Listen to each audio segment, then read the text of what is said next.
buhay po! Bakit? Simunsod! Nasa loob.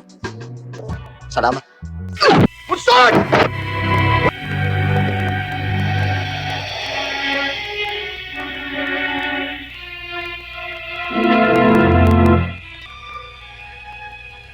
Magsashower sana ako. Wala palang tubig. Oh, umulan ba sa labas? Ha?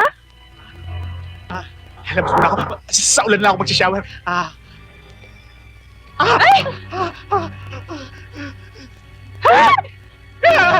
Alex! Kumusta ka na? Walang iya ka. Tinakbuhan mo pa ako. Hindi kita tinakbuhan. Akala ko kasi pigwi ka. Alam mo naman na racket ko marami. Lumaya ka na pala. Si Angel. Si Angel. Kaibigan ko ito. Ganun kami yan eh. Hindi ba? Nung araw, ewan ko ngayon. Bakit? Naghihintay pa rin ako ng paliwanag, Bunsod. Ano naman? Anong paliwanag? Angel! Angel! Yung tapaloto! Naghihintay pa rin ako ng paliwanag, Bunsod. Hindi ako makakakonsentrate kasi nahiya ako. Timudating ko pang bolsa sa talong. Nasaan ang pera ko? Ano pera? Tatadtarin kita ng bala kapag hindi mo sinabi sa akin kung nasan na ang kabayaran ng tinrabaho ko. Walter, gusto niya ikaw kumuha dahil nadamay mo rin utol sa ulit trabaho mo. Nang sumuko ako, nang makulong ako, pinagbayaran ko na lahat ng kasalanan ko. At yung Walter na sinasabi mo, ni hindi ko pa nakikita at ni hindi ko siya kilala. Ang bawat kusing na may bahid ng dugo ay nilinis ko na ng maraming taon. Bunsod, kailangan kong perang yun. Yun ang umpisa ng pagbabago ng buhay ko. Na kay Walter nga. Kung gusto niya ikaw ang kumuha. Ikaw ang kausap ko.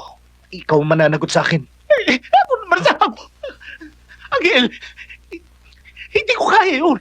Tutulungan mo ko. Hindi ba sinabi mo kanina, magkasangga tayo? Oo, hindi ba? Ako kontak mo. Ako nabibigyan ng trabaho. At saka, Eh di patunayan mo. Walter, Wala akong trabaho mabibigay sa'yo, Monson. hindi ako naghahanap ng trabaho. Tumawag ako para ipaalala sa yung dumating na araw ng paniningil ng pautang. Wala akong atraso sa'yo. Sa akin, wala. Pero kay Angel Solomon, meron. Nakalaya na siya at naniningil. Sa kalahating milyon. Napakalaki naman yan, Tol. Malaking tao si Mondragon. Kung mapapatay mo siya, masusolo natin distribution ng drugs, mga barel, pati na rin illegal lagi. Kung sa bagay, madali mong mababawi ang sa kalahating milyon na iupa mo sa kilo ni Monsod. Mababawi? Bingo, hindi naman natin babawiin yun eh. Unang-una, hindi naman natin ibibigay yung pera. Kung sino man yung kukunin ni Monsod na killer, papatay mo siya pagkatapos na mapatay si Mondragon. Palalabasin natin na namatay siya sa enkwentro sa mga pulis.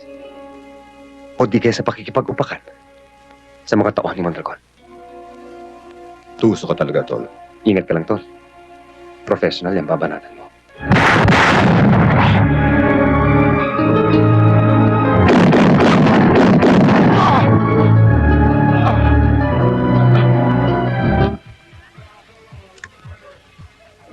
Maligayang pagbabalik, Angel Solomon.